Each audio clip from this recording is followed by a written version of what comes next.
Hello, everyone. Welcome to The Reason We Learn. I'm your host, Deb Philman. At The Reason We Learn, we aspire to be part of the solution. The purpose of this show is to take a good, honest, potentially painful look at the way kids are being educated. We know we can do better, and this is where we'll talk about how. Let's learn something.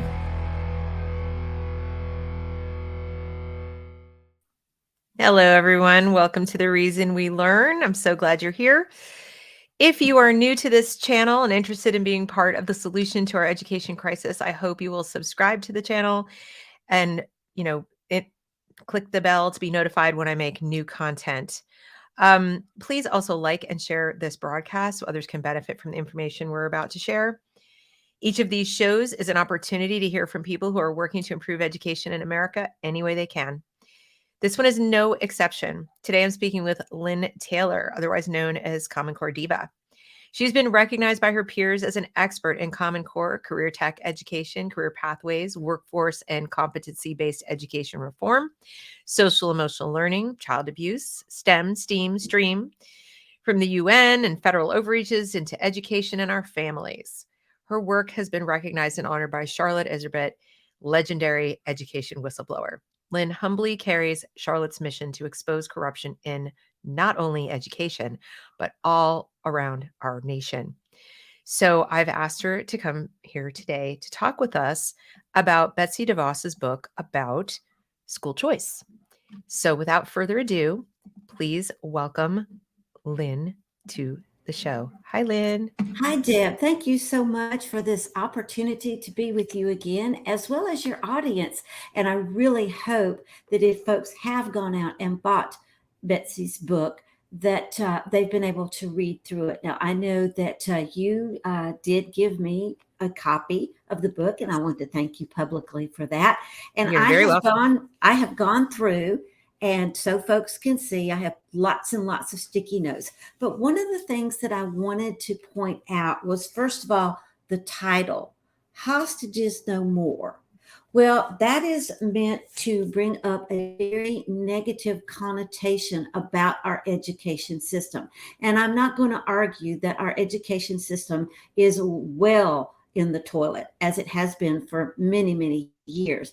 However, we do know that a lot of the blame that has been put on education has been party versus party. And I want to come out of the gate by saying, if you got that from this book, please understand that both sides of the aisle propped up the Every Student Succeeds Act, which we are still under the jurisdiction of. Now, let me point out that particular education law was unconstitutional. And as such, it's really a de facto rule. But this is what is over our schools.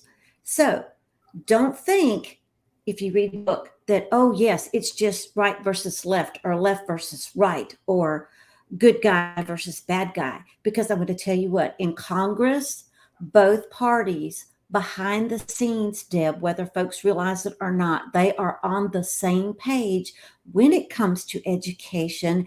And that is to twist it away from academics and make it more about job skills and economy. And anytime you have economy over people, that's a fascist system.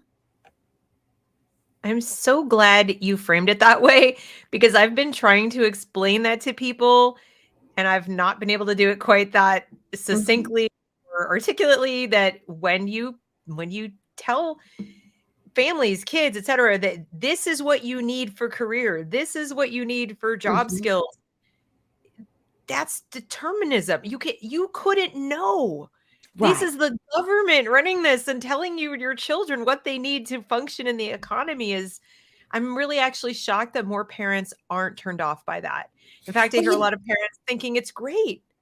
Well, of course. And here's the fine line. And the government knows this, and Congress especially knows this, and they don't care about you or your family, or otherwise someone would be waving a flag going, time out, wait a minute, we need to talk about this. And that fine line is, yes, I understand many parents want Johnny and Susie to have gainful employment and to go out and stand on their own 2 feet. And I don't argue that. But when it's the government using the education system to assign you, to confine you, to mandate your future, Deb, that's not choice. That's not freedom. That's a straitjacket.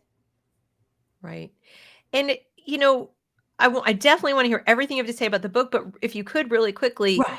can you explain to people why it is that the way things are structured now like why and how it does that confining? Because Mm-hmm. my understanding of it is with the between the data collection and the SEL and some of these messages and the movement away from academic knowledge and Right. towards the sort of getting along with people business and everything, that the kids are left without tools that no one can take away from them. So in other words, when you have knowledge, when you Mm-hmm. are exposed to a broad base of experiences and you have even a classical education, okay, which Right. doesn't give you a specific job skill, but it gives you the ability to think and It reason and gives solve you the foundation. Yeah. Mm-hmm. all kinds of any problem thrown at you. You can figure it out, right? Right. When you don't have that, when you sort of only have that which was given to you or your personality or your personal skills, Mm-hmm. you're at Mm-hmm. the mercy of. You're just at the mercy of who wants to say Right. you fit here and you don't fit here. And you can't say, I don't want to play. I'm going to go do my own thing. But Right. how would you explain it? Okay, I'm going to get in the weeds just a little bit for everyone, but I hope this will make some sense. Okay. From the Department of Education, you have what's known as the Student Longitudinal Data System. From the Department of Labor, and this is what a lot of parents may not realize, but now I've done extensive research on this, and you can find it on my blog, commoncorediva.com.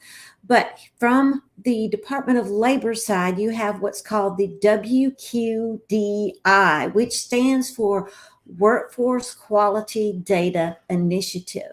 Now, the federal government played us like a fiddle, Deb, when it came out and said, oh, yeah, we're only going to collect data, but we're only going to keep it from the education side. We're not going to share it with anyone else. Well, no, that's absolutely wrong, because if you look at the nebulous web of where the students' data goes, it is everywhere. It ends up at the United Nations. Now, that's a sidebar we'll come back to. But to get back to the Department of Education, the Department of Labor, the federal government knew, okay, nationally, we can't form a system that will data collect. But if we get the states to talk to each other and they start sharing data, we can bypass that federal law that prohibits us. Now, the reason why I bring up the 2 points of data collection, both from education and labor, is because during all those conversations, guess what happens? They marry up. The student longitudinal data comes from left to right. The Workforce Quality Data Initiative goes the opposite way, because they figure if they can't slot you in the education system for where you will work, if they backtrack what career they're setting up and then backtrack it into education, we've just made a career pathway that you get. Now, Charlotte described this as cradle to grave. She also gave us a brilliant explanation that I'm going to use. This career tech education, which is adult common core and marries up to the United Nations STEM, which is science, technology, engineering, and math, which I've also been told, oh, but we need all those. But again, under the government's jurisdiction, you should be able to choose if you want those, not be told this is what you're going to do. But the reason why we have the STEM in America is because the United Nations foisted the National Science Foundation into marketing, a new acronym to snow the people. They trotted it out when Common Core came out and said, oh, and this is from a report that was given to President Obama. And I'm paraphrasing. We need a STEM education to create a STEM people for STEM jobs, for a STEM economy, for the greater global good. Now, keep that in mind. Let's go back to Charlotte's example. Charlotte's example was in this Prussian-Russian workforce-based system, which is outcome-based education that Common Core leads up to, which is very much still alive. You would have, say, kindergarten through high school, and you've been slotted because of a test, an assessment that says you're best suited to go be a welder. That's all the education you get, all that critical thinking, all that classical education that we so relied on to give us a foundation to handle anything and everything thrown at us has gone out the window, because now this person has been slotted in kindergarten to be a welder because some stupid test told them that's where they fit in. Okay. So you go through the 12 years of education. You're graduated now and you're ready to go stand in line to get that welding job, because that's all you know, all you've ever been taught. And you go down to the job market and you go stand in line and you're number 12 in the line. Now, okay, fine. Person comes out, says, we're only hiring 11 and you're number 12. What do you do? Right. According to the government, you go get re-skilled to fit another job. The other part that bothers me is, where do you get the skills? I don't even like to call them skills. Right. The knowledge for self-governance. You don't. So you don't. So when people are educated this way and slotted this way, they are pigeonholed into voting their very, very narrow self-interest. They have almost no choice. I've seen this happen in states where unions are powerful across all industries and all jobs. I've talked to people who say, I have to vote this way. I have no choice, or I will not have a job. Right. And so this is where the fascism comes in. If your way of making a living is so tied to the people you elect because they are going to get the budget to pay for the job that you have, or to pay for to continue to manage the economy such that your particular industry doesn't change or doesn't have any competition from some other foreign source of that industry, progress stops. So ironically, things that people call progressive are actually regressive and actually halt human flourishing, growth, development.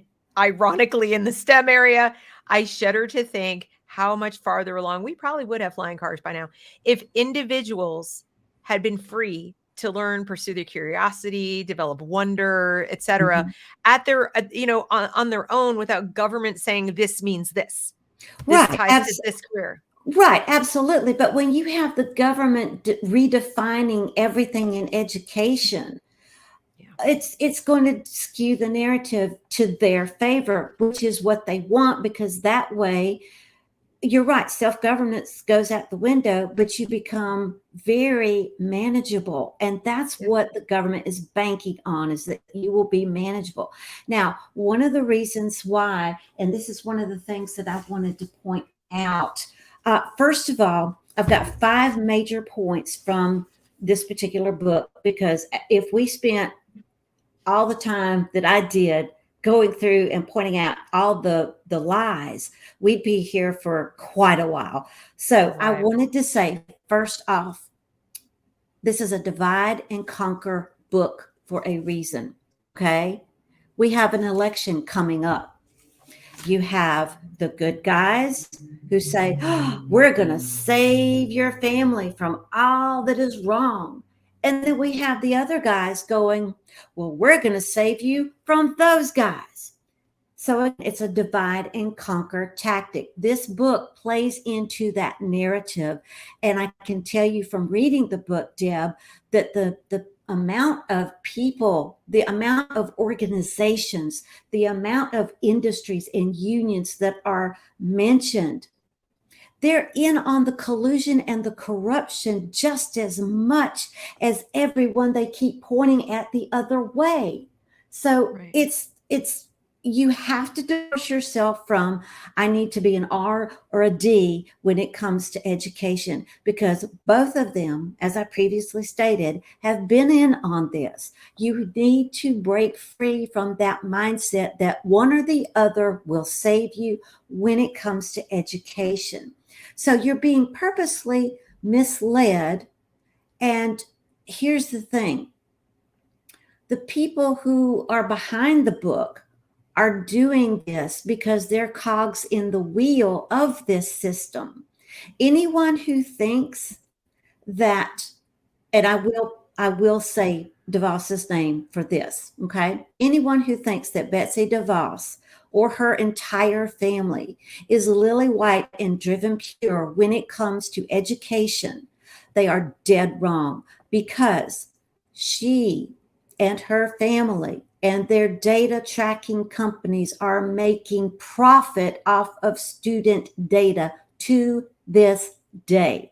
And I have done research into the companies that are the shell companies for the Prince DeVos families that do this. I will say that, and I can prove it.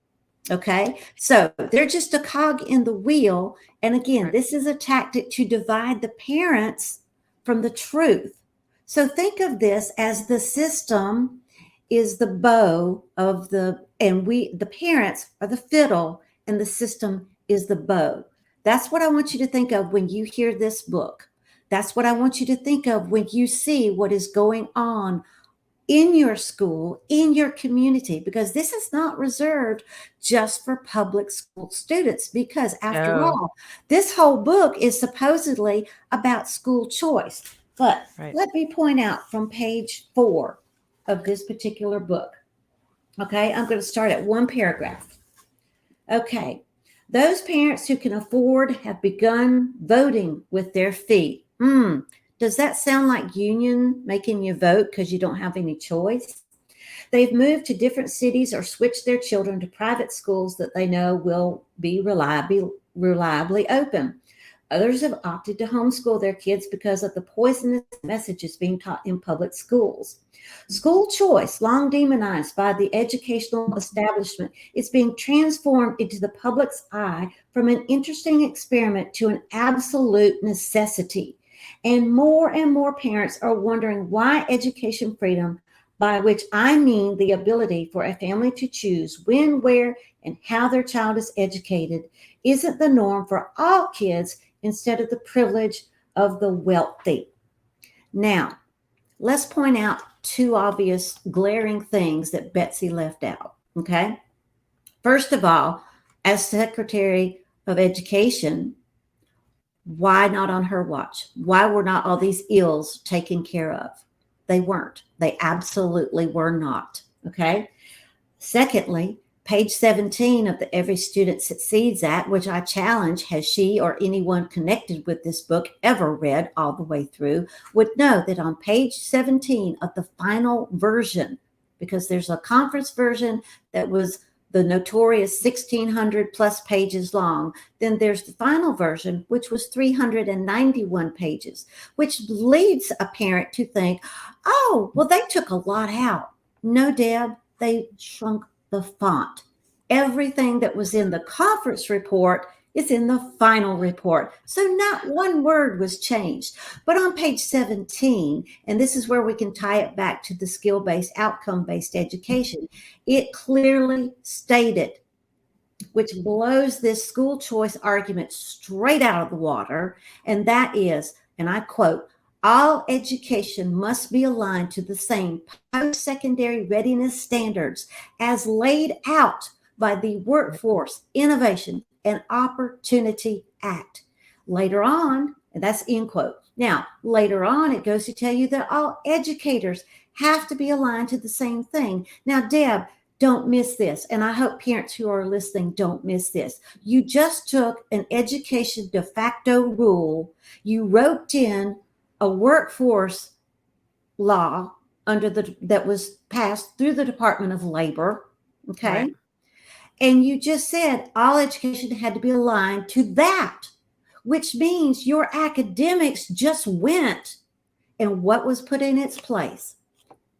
Workforce, trainability, pigeonhole training.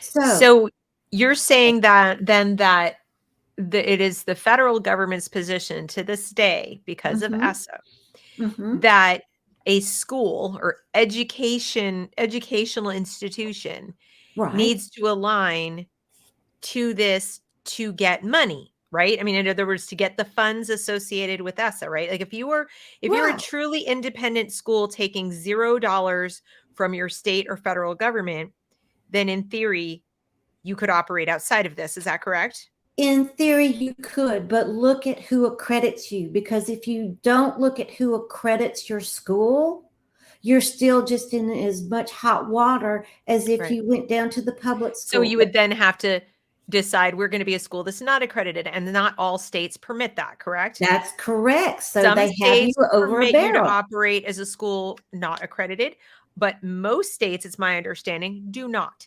And And right. I, In this system, if you're not accredited, you can't be credentialed. And Deb, in some states, if you're not credentialed, you cannot work. Therefore, you cannot feed your family or pay your bills. right, But that is the wicked part of this system that no one wants to talk about. So, how does saying all education sway parents into thinking they still have choice?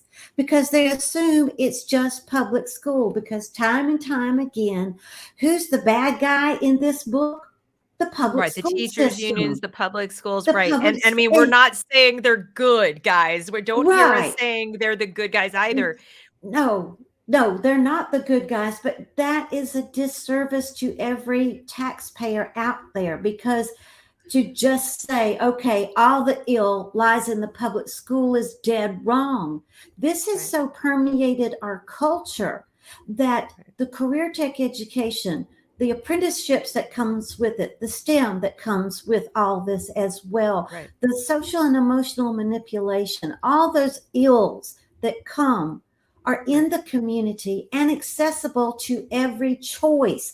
Therefore, you just nullified the choice because you leveled the playing field. And that's what page 17 did. And that's not what's being told in this book. Right. When they said every student succeeds, it was by our standards, by our Yes, definition of success, not yes, yours, not your child's. And of course, the government is going to define success in ways that right, benefit the government. right, So, or the absolutely. government's cronies, or the government's, biggest supporters, or whatever, backers. And I Mm-hmm. think I spoke with Jeremy Tate today. We were talking about classical education and standardized Right, tests.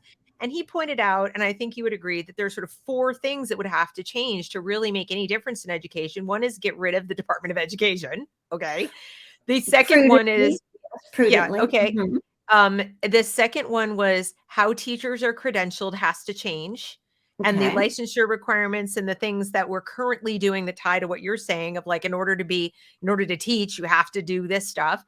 And right. then the third thing is how schools are funded, so Mm-hmm. that there's this kind of beholden nature, and that's public and private, all of Oh, it. yeah, Okay, yeah. how they're funded. And the fourth thing is the testing, because we can all, I'd like to think we all agree that we want to know how our students are doing. If you're going to have this giant investment in Right, education, whether it's your own personal investment or public dollars, whatever money is getting invested, you want to have some kind of objective measurement to get a sense. It's not the be all end all, but just like, how is it right, going?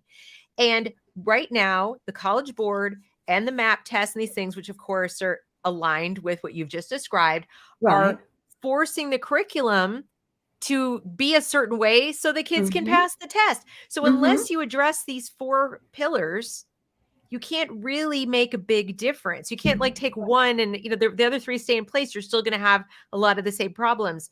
And so I think it's really, really important for people to understand that at any point in time, as a parent, or even your student could decide, I want to go into a science or tech career. Right. Oh, go ahead. But what this is doing is it's making it the focus. It's Yes. mandating it. It's not about, oh, we want to make sure if they want to do that, they can do that. That's not what this is. That's precisely it. But the narrative, the false narrative will be that you somehow still have a choice.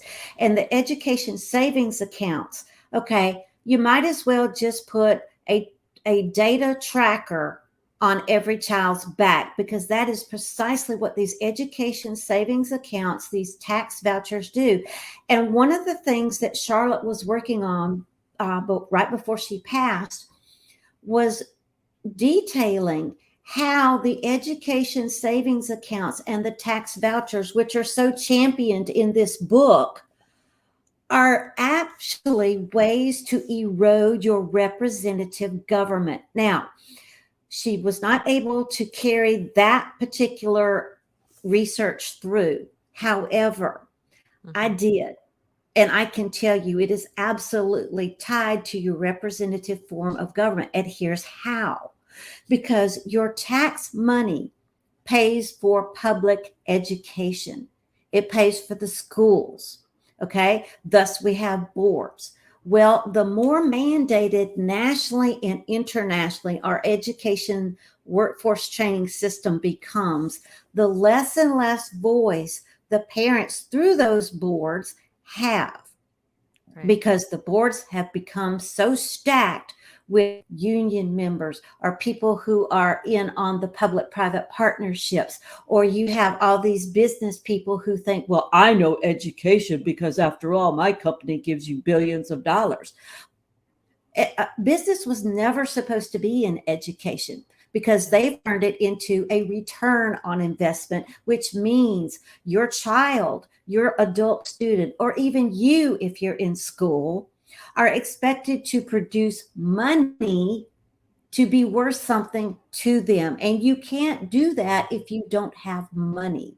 Now, Right. here's the thing: it's absolutely stymies me that you have on one side people who are mentioned in this book, and people associated with the book will tell you, oh, well, I hate Common Core. Common Core's dead.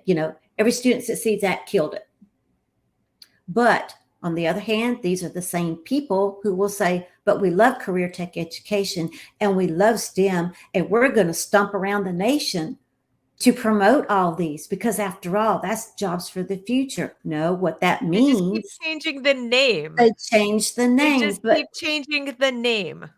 they absolutely do. But I just wanted to point those things out, because this is what is so dangerous about saying, well, I'm against school choice, because people think, well, you just don't like public education. No, that's not it. And where I was going with the representative government is this: the tax dollars pay for it. If you start removing the parents' voice, and you start finding ways for the parents to be removed, and you place them with these key people, guess what?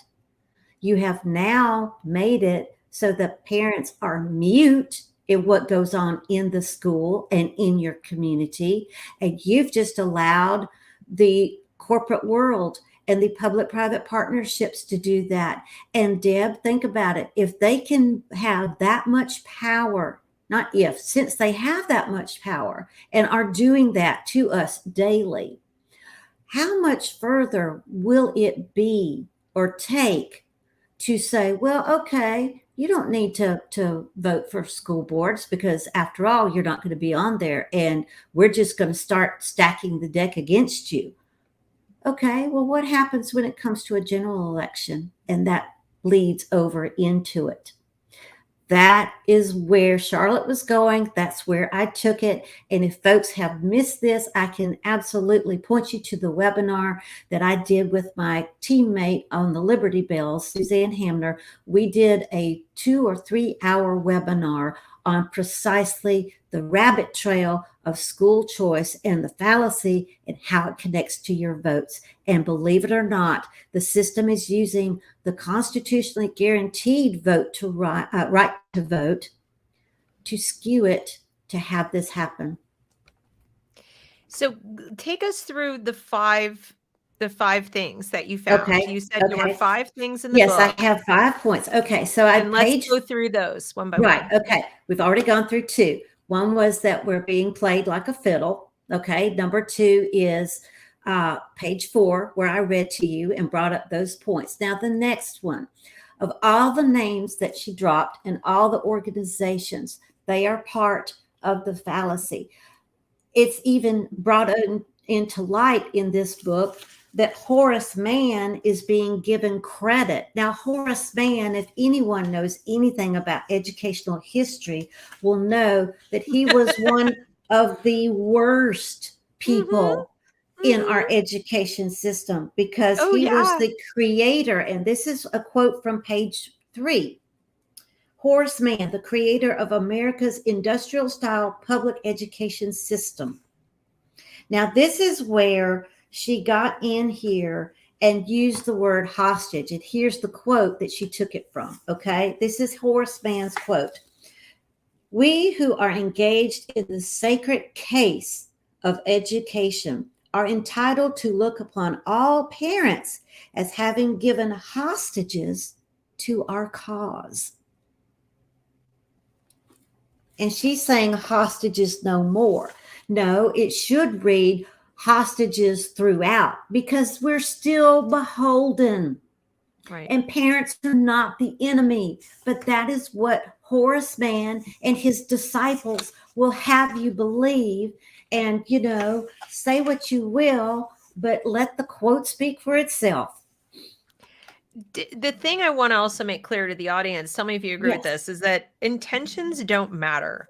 At this right, point, we never do they. I mean, right. intentions are worth a hill of beans. Oh, Action absolutely. actions matter. And we are talking about we live in what's supposed to be a Mm-hmm. self-governing country. We are Right. supposed to have individual rights and self-governance. It's right there in the Lincoln Memorial. Okay, this Mm-hmm. great experiment in self-governance. Okay.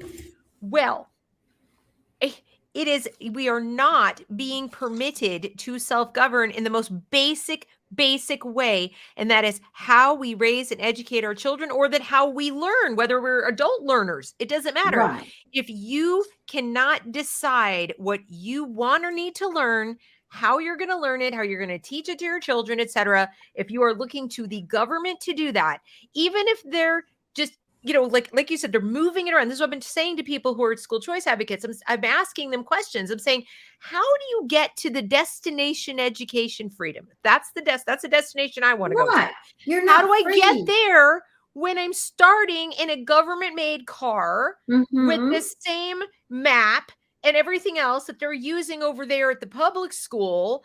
And you're not taking something, it's incremental. It's going to change because we gave you the car instead of giving the car over here. And it's like, no, you don't know No. where it's the same thing. You don't get to a destination if you don't have a plan to get there, if you don't have a vision to get Right. there. And this is what I'm saying. What are the guardrails? What are the things you're putting in place to remove the layers of control that are currently there? Like, show me where in the voucher system they have taken over. And I'm like, what do you mean taken over? They are over. They Yeah. already are over. Private schools already are beholden.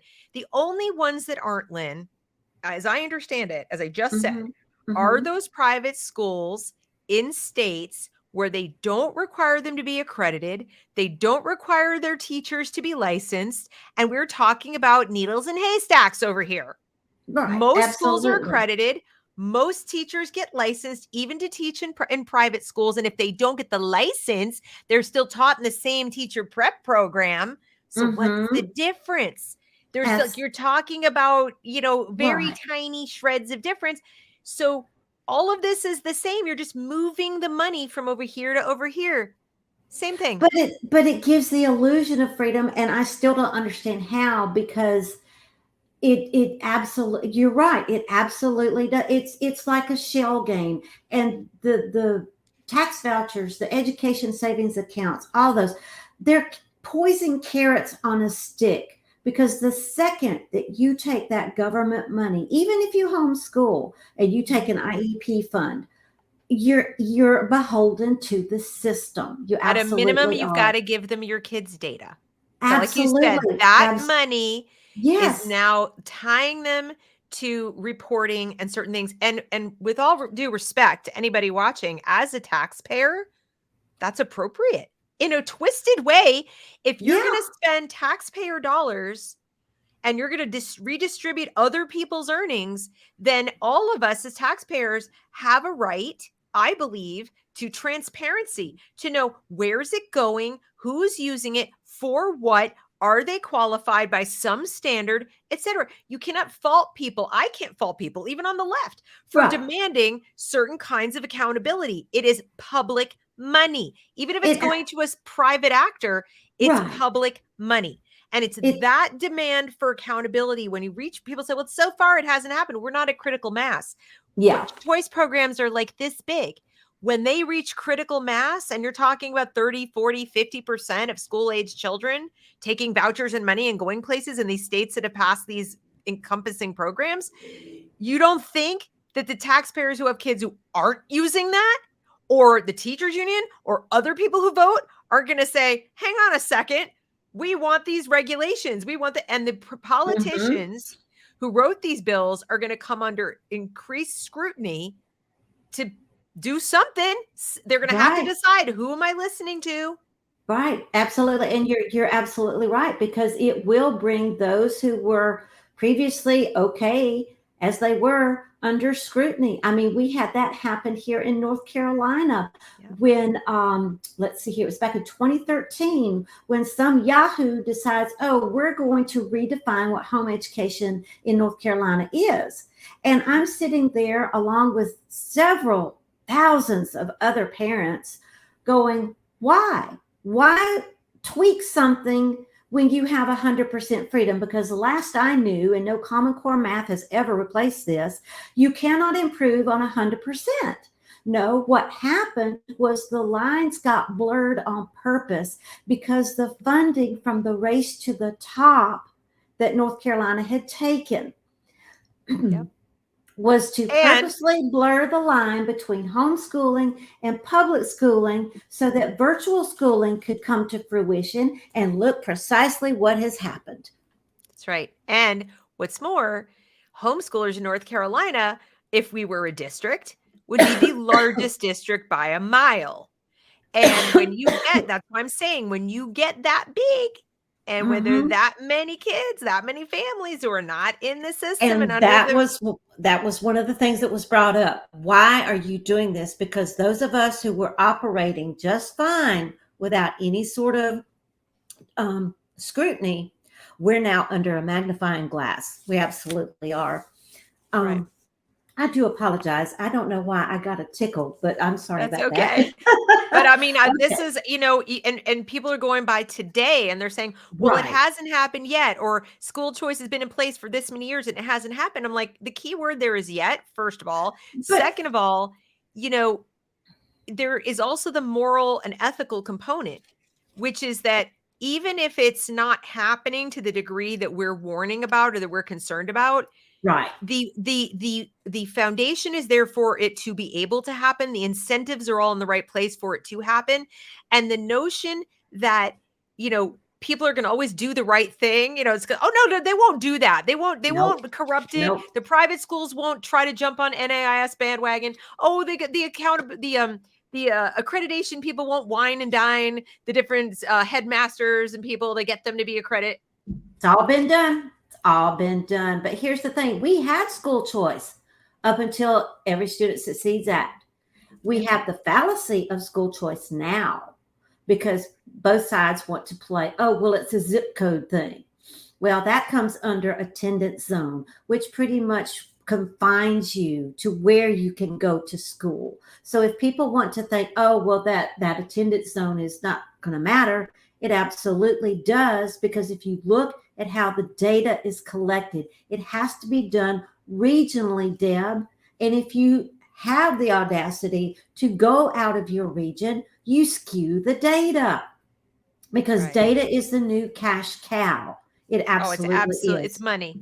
It's It money. I absolutely is. watched a video where a couple of people were talking about how can we store Mm-hmm. student competencies, like how can we capture the data related to student competencies and store it in the blockchain and then monetize that, monetize their competencies, not the data about their competencies, but actually monetize Yep. and trade their competencies. Yep. Absolutely. I'm listening to Absolutely. these people talk about this like, oh, this is a great idea. Let's do No, it. it absolutely isn't, because what this does is it means that you're worth more in a computer system than you are as a living, breathing human. So if you want to look at all the things that are being attacked about eating and drinking and sleeping and just being, it's all an attack on the human being, because we're worth more as a computer program with an avatar and stackable, chunkable credentials. Oh, my stars, it's horrid. It is absolutely horrid. Okay, we're going to jump back into Betsy's book here. Okay, this is from page 38. This is a quote. At the time, to the degree the federal government was involved in education, it acted through the old Department of Health, Education, and Welfare, known as HUE. The teacher union bosses had been agitating for years to create a new federal department dedicated exclusively to education. So in 1976, Jimmy Carter cut a deal with them. Out of view of most Americans, he made a promise to the leaders of the nation's largest teachers union, the National Education Association, to create the U.S. Department of Education in exchange for the union's support in the election. Now, she even goes on to footnote it. However, there was a research manual published in 1994 called the Research Manual for Goals 2000. And in that particular research manual, this particular claim was blown out of the water. How we got the U.S. Department of Education had nothing to do, had little, if nothing to do with HUE, and everything to do with political parties. HUE was under the Republicans' domain. The point I think you're trying to make, though, is that Mm-hmm. all of this from its inception, whether it Right, was the system itself, from the right. Prussian model and Horace Mann to the Department of Education, it's Mm-hmm. not that, the unions are evil while they're not good. And I would Right. actually think they're really bad. But the one-sidedness of this. Yes, Yes, Jimmy that Carter did this that's horrible thing, but where were the Republicans? Where were they? Where was they Ronald were Reagan? in on Was it awful. too.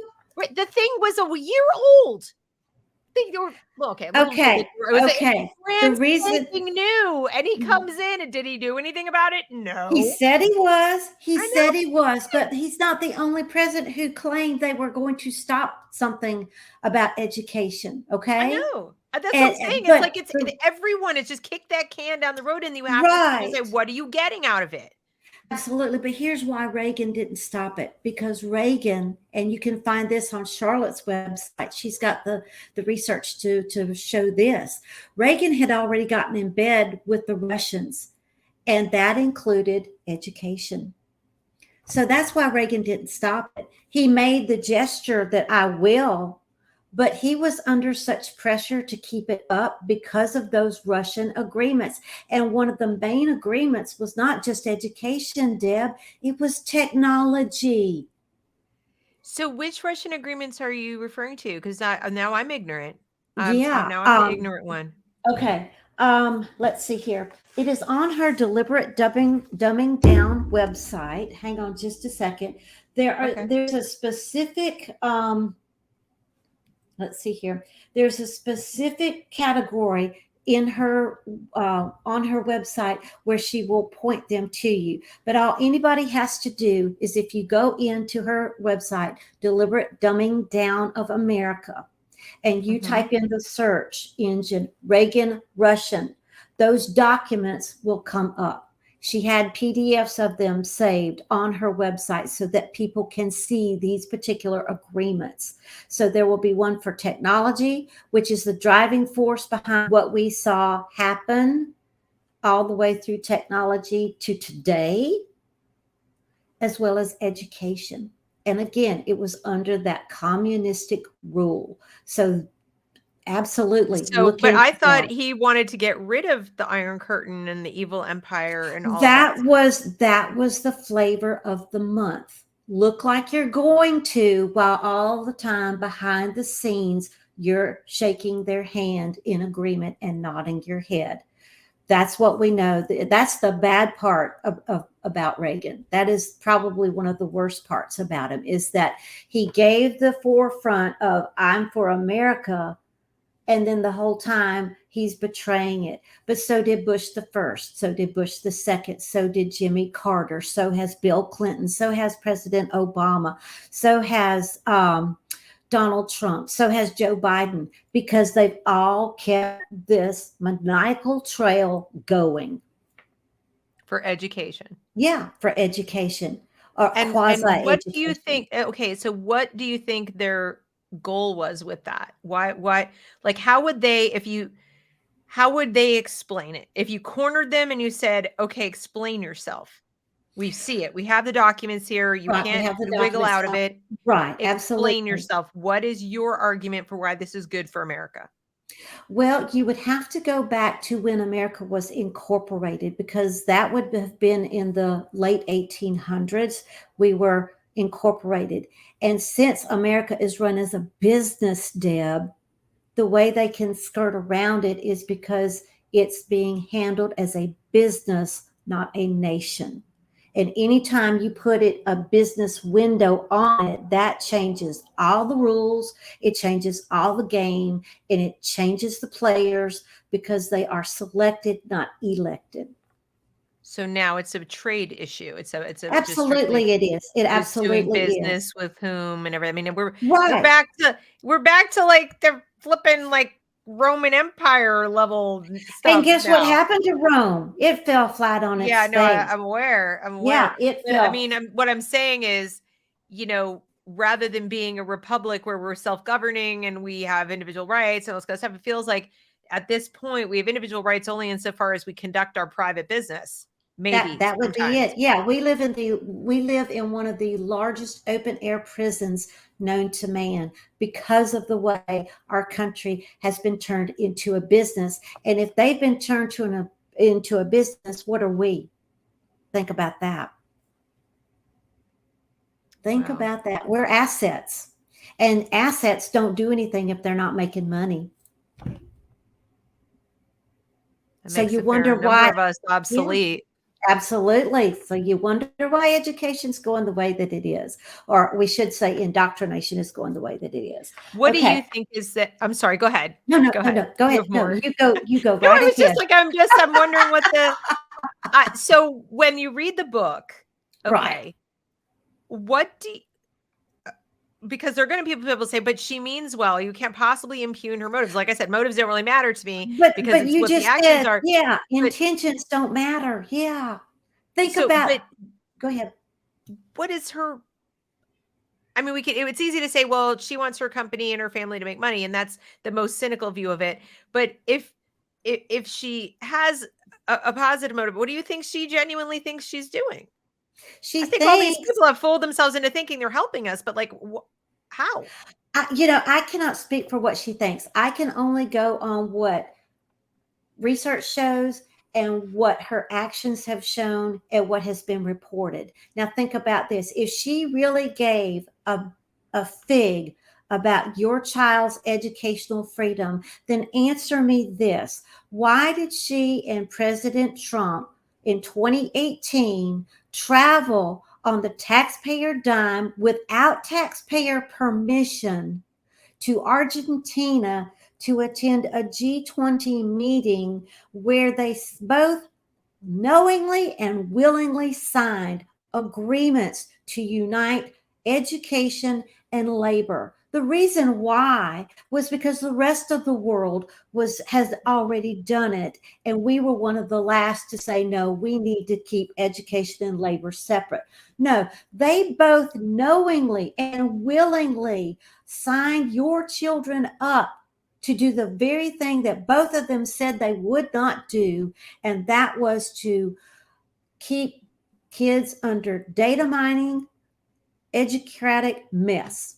And they both betrayed every one of us by doing that. And those agreements, though they're not constitutionally directed, nor have they been turned into law, those agreements somehow are binding, Deb. And that's part of what is driving this horrendous shift over into academics don't matter. What you do, where you work, where you live, how you contribute to society, that's what matters. Now, the last point that I wanted to bring up from the book, okay? This is going to be on page 169, okay?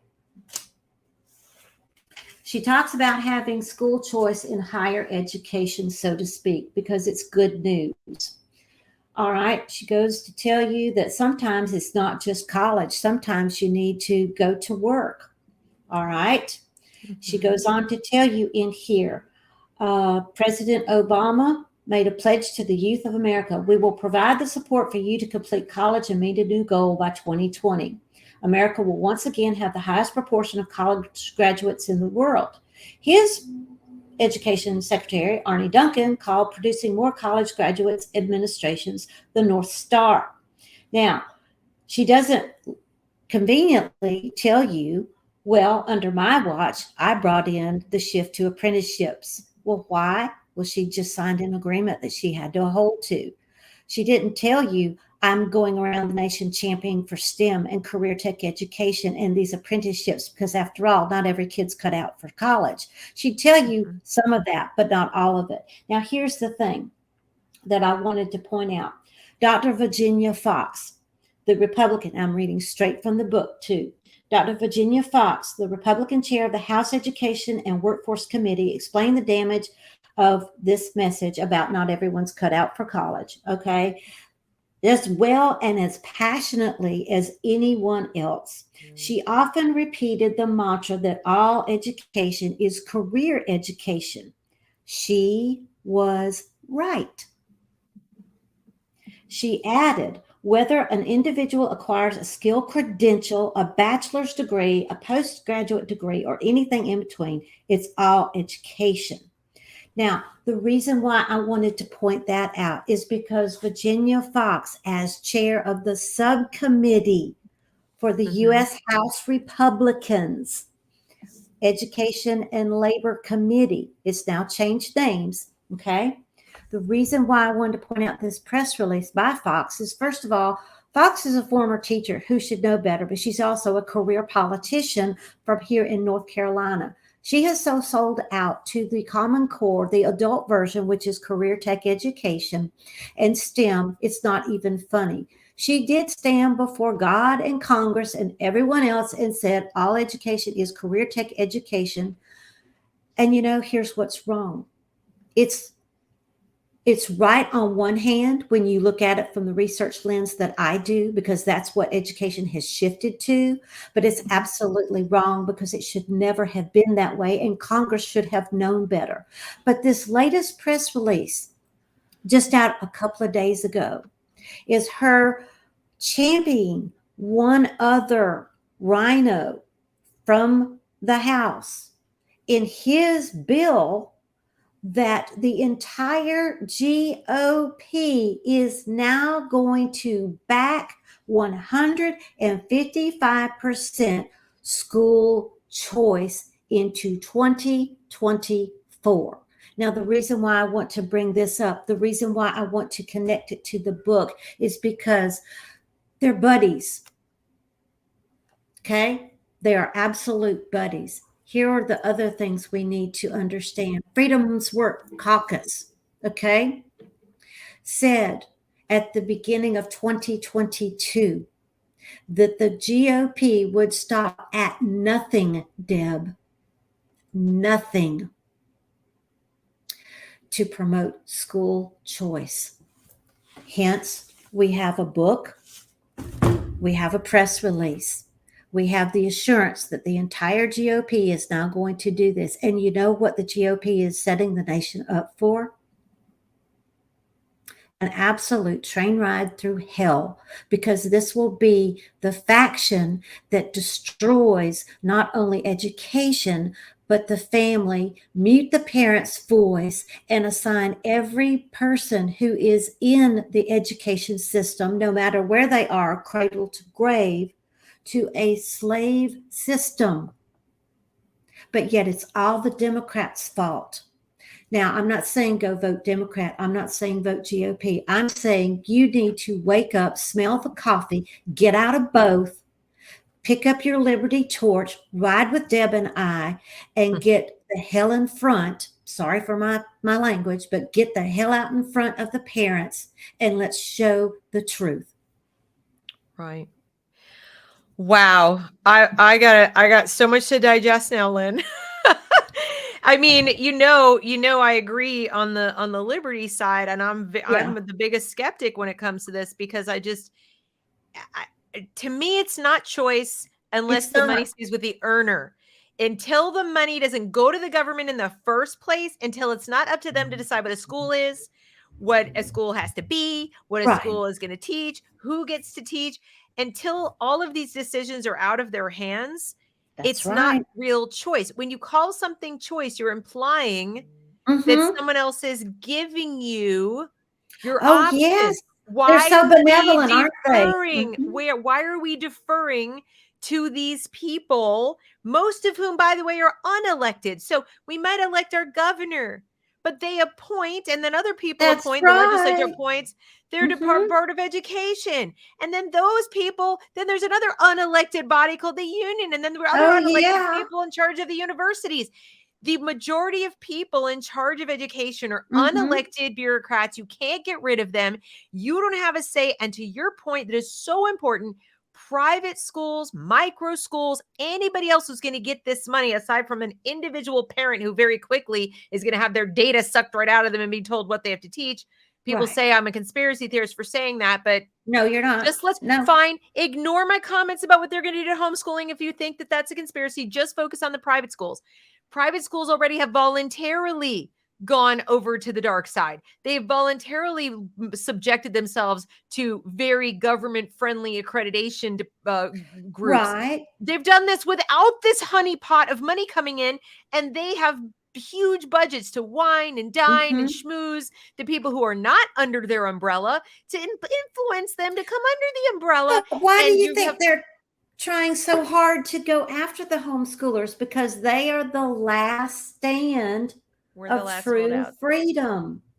We're And the last okay, holdout. let's entice them with money, because after all, money solves everything. No, it entraps you. And this is one of the things that I have Nothing's tried free. for years to tell homeschoolers, is that you don't want what you think you're after. I don't get tax credits. Why do you need tax credits? Okay, you're absolutely right. If I wanted to be able to send Johnny and Susie to piano lessons, I should be able to take my money. I shouldn't have to take my money, hand it to the government, and then the government hand it back to me going, well, you can use it for flying lessons, but you can't use it for music lessons. Right. Exactly. Well, Lynn, I cannot thank you enough for giving us this. Like, it's people, I know this is a lot. You may It have to is. rewatch parts of this. I encourage you to go to everything that Lynn referenced, look it up for yourself. Don't take our word for it. No, please Go don't. read Charlotte Iserbyt. Go watch some of her interviews. Go to Lynn's channel, go to Lynn's blog, go watch the webinar. I think this is really important for you to at least consider before you write it off, before Yeah. you say we're crazy. I know the temptation is there. Look, I learned things tonight too. I used to like Ronald Reagan. I've had more and more misgivings the older I get, the more that history and the fullness of time has shown me things that I'm very skeptical about. This Right. gives me something else to learn. Be open to new information. We don't, none of us knows everything, right? So No, we don't. But it we don't. And what we this is don't the know and we powerful. learn can help save your family. And that should That's right. be at the forefront of every parent's conversation. How do I protect my family? Because I'm telling you, the government, the system is after that to destroy it, because Right. parents don't matter, but the government could come in and nanny. And when the government nannies, We might as well be Nazis. And the motivation is very simple. I mean, if you're wondering why would anyone do that, look at China. Okay, why does anyone do anything? The oldest reason in the book: power and money. Power and Absolutely. money. This is not Absolutely. some new, this isn't like, this is just power and money. And for those people who get closer and closer to it or already have a bunch of it, they become very, very fearful. They become very fearful about losing their power and money, and they become paranoid, and they become more and more controlling. I truly believe this. The old saying about, absolute power, corrupt. I think it's true.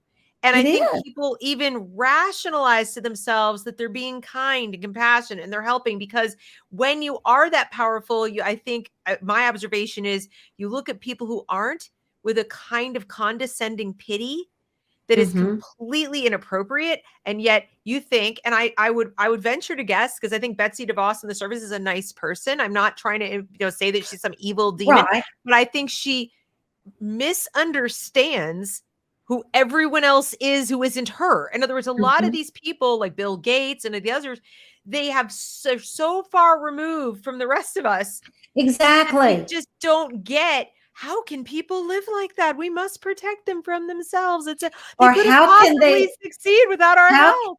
how can they think like that? Ooh, I must write a book to show them how. And this is my point, is that, you true freedom and the people who really safeguard your liberty allow you to make your own decisions about risk and so forth. And we learned from COVID that nobody in a position of power was really willing to do that, with 2, 3 exceptions. Rand Paul, but I mean, you can like count on one hand the number of people who are like, it's not up to me, right? But most people were perfectly happy to have it be at least somewhat up to them and not you.